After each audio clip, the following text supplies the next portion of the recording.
So I've cooked a lot over the last year or so, and I've made some banging dishes, don't get me wrong, but I do keep asking myself, am I actually any good at this? And how can I get better? Well, this series is to answer that exactly. I'm going to be calling it My Cooking Training Arc, and I'm going to be making a bunch of sauces and stocks and try to get better at the fundamentals of cooking. And today, with episode 1, I'll be starting with a chicken stock. I'll be using the Chris Young method, which utilizes a pressure cooker and a rotisserie chicken to make restaurant quality stock in under an hour. Let's see how it goes. To get started, I'm going to shred apart all of this Woolies chicken, including the bones, and put it all into the pressure cooker. According to Chris Young, the reason you want to shred this is to get as much surface area into the stock as possible, because that's going to release the most amount of flavor. Ow, this is hot. Wear 2 layers of gloves if you're doing this. I also forgot to mention I have 2 liters of water in this. I will get rid of the stuffing though.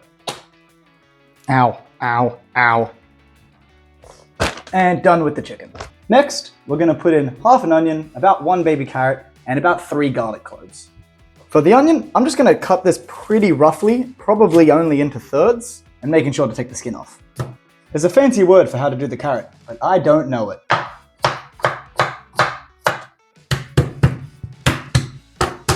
Get off the garlic skin. I'm pretty sure I don't need to season this now, so I'm gonna put the lid on, start the pressure cooking for about 45 minutes, and see how we go. And now we wait.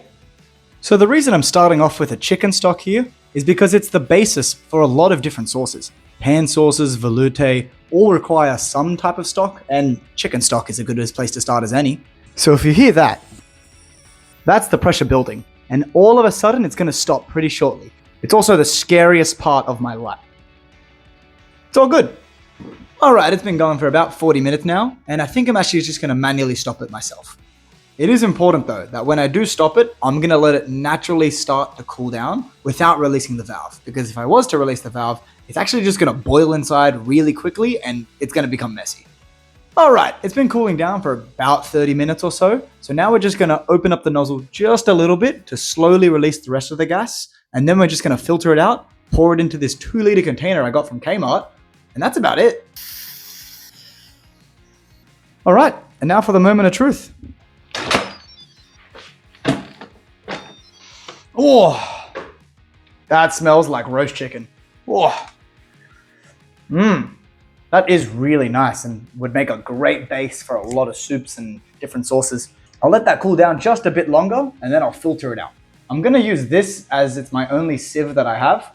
Try to pour it all out into this bowl and see how we go.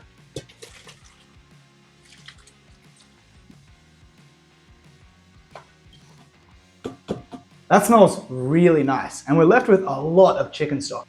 I'm gonna portion it all out and see how much I actually have here, and then let it kind of solidify in the fridge and see if it becomes all kind of gelatin-y. Okay, that was way less than I thought. Oh, I will say that basically tastes like a chicken soup already. Using this as the base for a bunch of other sauces is gonna be awesome. All right, I forgot about it and it's been a few days, but it smells amazing. I definitely need to skim some of the fat off the top, but overall, this was a fantastic first attempt. It is smelling and looking amazing. It's got all that kind of gelatin look because of all the bones that we added in, and smells like roast chicken. I think that's a pretty successful first attempt. I'm gonna be using this in the rest of the series for some sauces, but also I might make some dishes for myself as well.